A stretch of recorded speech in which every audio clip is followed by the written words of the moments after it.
The Institute for Fiscal Studies says neither the Conservatives nor Labour are being honest with voters about spending in the run-up to the election. The independent research group has examined both parties' manifestos and says their economic plans are not credible. Here's our economics editor, Fiscal Islam. It is a rather similar set of words about the nation's coffers from the main parties.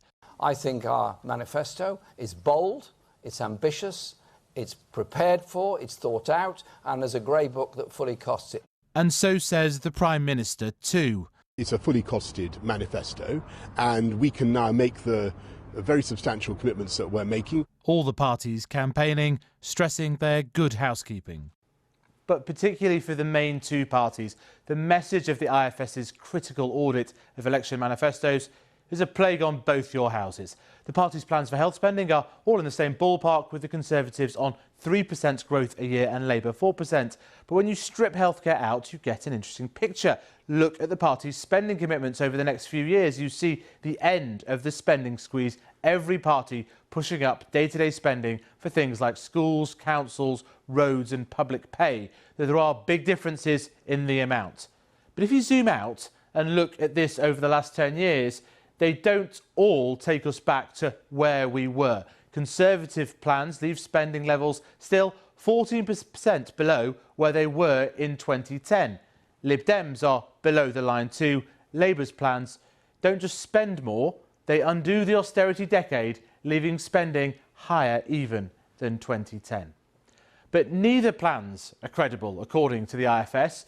For Labour, the claim it could raise more than £70 billion a year in tax revenue, but only from the richest 5%, was clearly not true, says the IFS. Some of those losing the marriage tax allowance, for example, are not high earners. The IFS also criticised the unbudgeted £58 billion spent on a relatively small number of women who were forced to delay their pension age. But the Conservatives haven't costed some of their more significant plans too. Social care, very expensive, as are a series of investment projects from electric car factories to railways. All of those tax and spend numbers have implications for borrowing. The Lib Dems' commitment to remain in the EU and relative restraint leaves them with the lowest level of borrowing to pay for their plans. Labour's is double that and has the highest borrowing plans to help fund extra investment. The Conservative plans show they are in between the two. But this is rather interesting. A version of no-deal Brexit is still possible in a year's time after Boris Johnson ruled out in his manifesto any extension to the Brexit implementation plan. That would hit the economy and, in fact, say the IFS, lead to higher borrowing under the Conservatives than Labour. The Conservatives are proposing what is quite a hard Brexit outside of the single market, outside of the customs union, and a deadline at the end of next year for a trade agreement, which, if we don't meet, could potentially still end up with something which looks rather like a no-deal Brexit and therefore serious negative consequences for the economy. We don't know where Labour's going to get on Brexit, presumably something softer, which will be rather better for the economy. More investment spending helps the economy, but big tax increases, big increases in regulation may well push in the other direction. The major parties can't be too cheered at this look at their numbers, for very different reasons, not seen as credible. Fiscal Islam, BBC News. The leaders of Labour, the Liberal Democrats, the SNP, Plaid Cymru and the Greens have all taken part in the first television debate based solely on how to tackle climate change.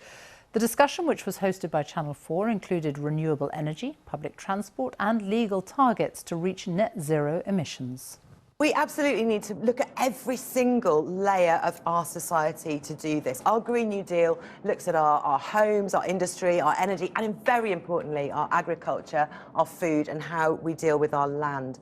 Labour will kickstart a green industrial revolution, bringing new wealth to all parts of our country. Labour is on your side and on the side of the environment. What we want to do is to make it easier and cheaper for everybody to do the right thing, so that the obvious decision to make is the one that is good for our climate. powering up the great renewable revolution. And, you know, after Scotland, I think Wales has got incredible renewable energy resources. And the great thing is, you know, we were the cradle of the last industrial revolution. We could be there at the start of this new industrial revolution. On all of this discussion about individual behaviour, important though it is, somebody made a point about the small number of companies responsible for the majority of emissions. We've got to make sure that industry and government are leading by example. Well, as I'm sure you noticed, Boris Johnson and Nigel Farage weren't there. They both turned down an invitation to participate. They were replaced instead with ice sculptures, which started to melt during the debate. Well, the Conservative Party has made a formal complaint to the media regulator Ofcom because Channel 4 said it would not allow any other Tory, apart from Boris Johnson, to take part in the debate. Our science editor, David Shukman, has been looking at the party's plans for the climate. With new warnings about the melting of the ice sheets, a relentless increase in global temperatures, the streets filled with young protesters, and flooding in the middle of this winter election, climate change is high up the agenda. So they're all proposing to move away from fossil fuels and offer a transformation to a cleaner future that's carbon-free. With this wind, it's a great day for generating clean electricity, and all the main parties say they want more of it. But they disagree over how rapidly the country should cut its carbon emissions to effectively zero. The Conservatives say 2050 is the right date for that, though as things stand, current policies won't deliver that. The Liberal Democrats want to go a bit faster. They say 2045 is the right date. The Labour Party wants to go faster still. They're talking about the 2030s, so they have given themselves a bit of leeway. And the Green Party, they're saying 2030 should be the deadline. But whichever policy is adopted, it's going to be a huge challenge. A great deal depends, believe it or not, on insulation, making our homes more efficient, wasting less energy. They're a major source of carbon emissions, and techniques like filling cavity walls are being pushed by Labour, the Liberal Democrats and the Greens in massive programmes to upgrade millions of properties. Another election battle is rather unexpected. It's over trees. The Conservatives say they'll plant as many as 30 million a year. The Liberal Democrats have gone for double that number, 60 million. The Green Party has gone even higher at 70 million trees a year.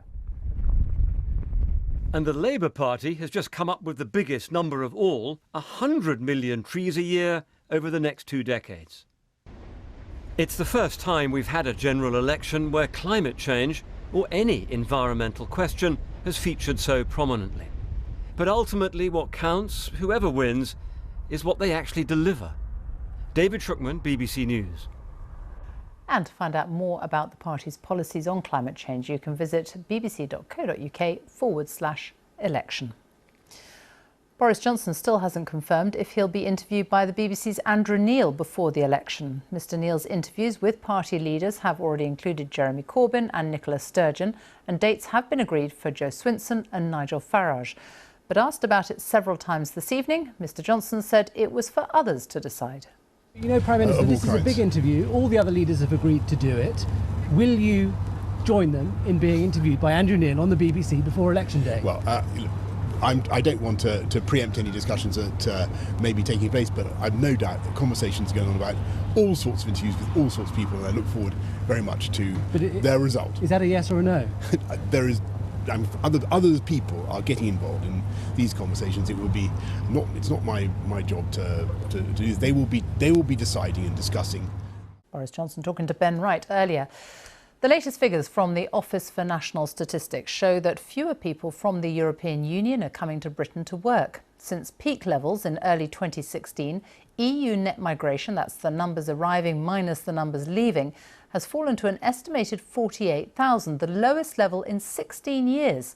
But in contrast, net migration from elsewhere in the world has gradually risen to more than 220,000 as more non-EU citizens came to the UK to study. The number of vacancies for NHS nurses in England increased to around 43,500 by the end of September, almost 1,000 more than the same time last year. Hospital managers say workforce shortages is one of the biggest problems they have to deal with. The need to boost recruitment across the NHS has already proved to be a key issue in the election debate, as our health editor Hugh Pym reports. We start off probably about 4 nurses down. That number can increase if nurses call in sick. Georgina is on a day off from her nursing post in a busy A&E department. She's been a nurse for 5 years and says it's more stressful than ever. Thank you, darling. Because of staff shortages and increasing numbers of patients. You are really pushed when you're processing volumes of people rather than delivering really good care to people. If I'm to be really honest, my satisfaction in my job is a lot less than it used to be, because it really is very hard to keep feeling that you're doing a safe and good job. So what are the party's plans for England? The Conservatives say 19,000 more nurses will be trained with grants restored. Another 31,000 will come from foreign recruitment and better retention.